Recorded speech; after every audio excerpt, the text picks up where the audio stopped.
और वही सब पुरानी शैली है। मैं एक नई शैली चाहता हूं इस देश की राजनीति में। हो पाएगा नहीं हो पाएगा इसकी संभावना पर कि मुझे लगता नहीं हो पाएगा, क्योंकि मन बहुत छोटे हैं राजनेताओं के।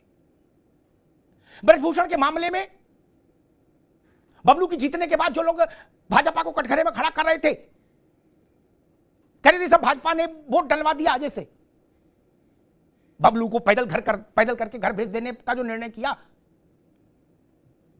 कि ब्रजभूषण को संन्यास लेने के लिए बाध्य होना पड़ा, क्या उस पर फिर आपको यह नहीं कहना चाहिए था कि हाँ, सरकार बधाई की पात्र है, काम ठीक किया?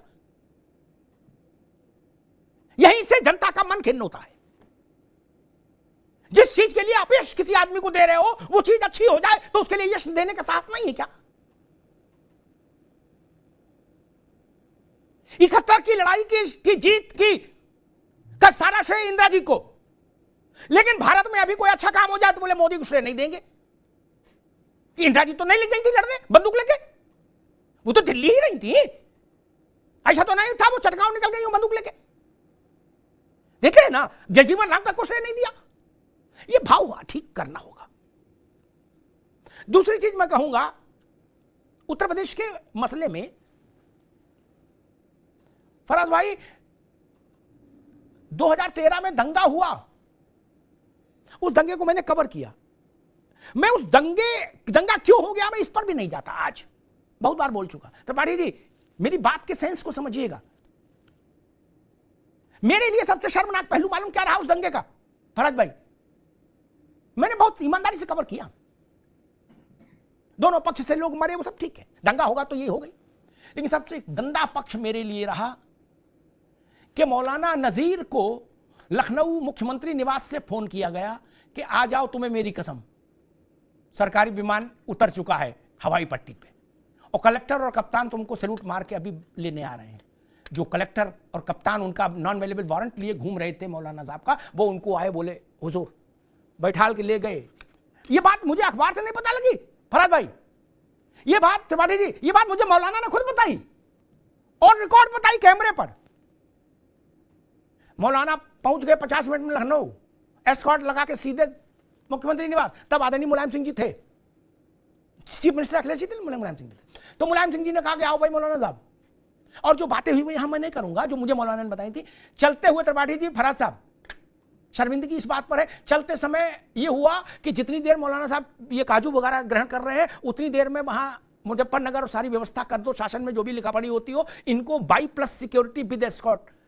जब ये अभी लौटेंगे स्टेट प्लेन से मुजफ्फरनगर, हवाई पट्टी पर उतरेंगे तो बाई प्लस एस्कॉर्ट सुरक्षा। जब मैं मिलने गया मौलाना से तो 36 पुलिस वाले उनके यहां खाटों पे लेटे थे, केले खा रहे थे धूप में। यहां तकलीफ होती है, यहां पर तकलीफ होती है मित्र।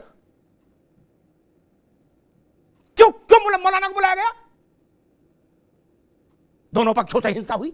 एक बात कहूंगा मैं, इसी चीज से जनता की तरफ खड़े होकर सोचता हूं तो मुझे लगता है जनता सही नाराज होती है। फिर त्रिपाठी जी की पार्टी से एक डेलीगेशन गया था, उसमें सोनिया जी गई थी, आदरणीय सोनिया जी, त्रिपाठी जी। 2 शिविर लगे थे, 2 कैंप, एक में, मैं तो सीधे बोलता हूं, एक में जाट थे, एक में मुसलमान थे पीड़ित पक्ष के। सोनिया गांधी जी मुस्लिम पीड़ित पक्ष से मिली, जाट पीड़ित पक्ष से नहीं मिली और वापस आ गई। ऐसे राजनीति करेंगे? ये राजनीति करना चाहते हैं देश में, इसीलिए 2% हो गया मित्र, बुरा ना मानिएगा, इसीलिए 2% बचा। कोई तो कारण रहा होगा।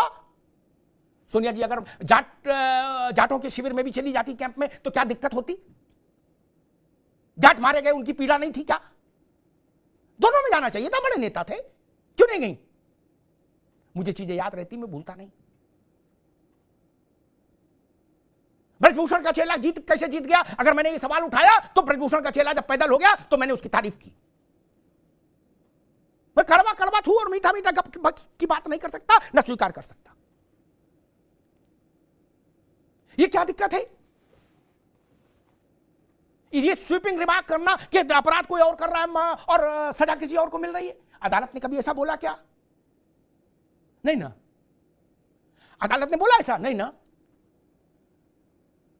गायत्री प्रसाद प्रजापति से जेल में मिलने आदरणीय नेताजी गए थे कि नहीं? उनको नहीं जाना चाहिए था। गायत्री प्रसाद प्रजापति को कथा भागवत कराने के आरोप में जेल में गए थे क्या? नहीं ना। क्यों गए थे? आजम खान वही कहते हैं कि हमसे मिलने नहीं आए।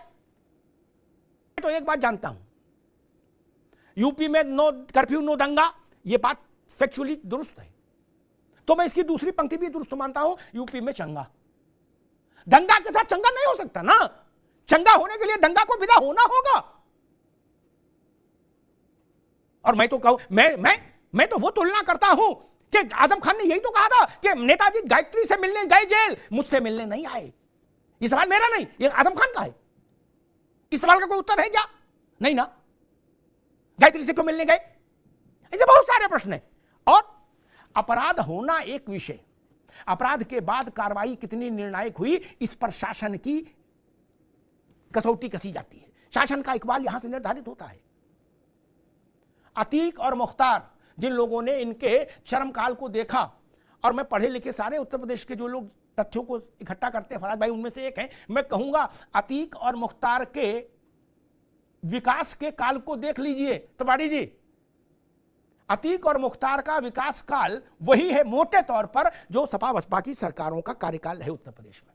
क्या इसी में वो चरम पर पहुंचे और समानांतर सरकार चलाने लगे अपने अपने इलाकों में। आज स्थिति तो देख ही रहे, एक का तो हो ही गया, दूसरे जेल में है। क्या स्थिति परिस्थिति है? यहां से शासन का इकबाल बनता है। जनता यहां से ये महसूस करती है कि हां भाई चलो, कम से कम शासन हमारे साथ खड़ा है। मैं लिखा पढ़ी वाली चीजों में नहीं जाता। मैं तो गांव में जाके खेत पर खड़े होकर चौराहे पर जनता के तासीर को, उसके मन को समझने की कोशिश करता हूं, और अंत में अपनी समझ को जनता के जनादेश से मिलाता हूं। अगर मेरी समझ के और जनादेश मिल जाए तो मैं मान लेता हूं कि मेरा आकलन ठीक था। और माफ करिए, मैं संसदीय लोकतंत्र में जनता के जनादेश के अलावा किसी दूसरी थ्योरी को स्वीकार नहीं कर सकता। मेरे लिए ममता बनर्जी को मिला हुआ वोट, योगी आदित्यनाथ को मिला हुआ वोट एक समान पवित्र है। यह बात मैं पूरी ईमानदारी से, विश्वसनीयता के साथ कह रहा हूं। राजनीतिक दल ये बात नहीं बोल पाएंगे ना। वो कहेंगे हमें जो मिला वो ठीक है, दूसरे को मिला वो खराब। मैं इसे थेतराई नहीं कर सकता ना। मेरे लिए थेतराई है। अगर योगी आदित्यनाथ की सरकार 2022 में कानून व्यवस्था पर लौट कर आई है तो इसका मतलब है 25 करोड़ लोगों ने उनके माथे पर रोली चंदन लगाया ना। आप जनता को समझाइए ना कि आप उनसे बेहतर काम कर पाएंगे, और पिछली गलतियों की माफी मांगिए, फिर जाइए चुनाव में देखते हैं। और अभी तो 4 महीने में फिर रिजल्ट आ रहा है मित्र, बड़ा इम्तिहान। लोकसभा का परिणाम आ जाने दीजिए तो फिर एक बार फिर चर्चा हो जाएगी कि यूपी में चंगा है कि नहीं। अगर यूपी में चंगा नहीं होगा तो विपक्ष को 50 सीट जीतनी चाहिए, और चंगा होगा तो 75 भाजपा जीत लेगी। मैं इसी से मानूंगा। मैं ना आलोक की कहीं मानूंगा ना फराज साहब की कहीं मानूंगा। कौन जीतेगा यूपी, जो जीतेगा मैं मानूंगा जनता उसके साथ है।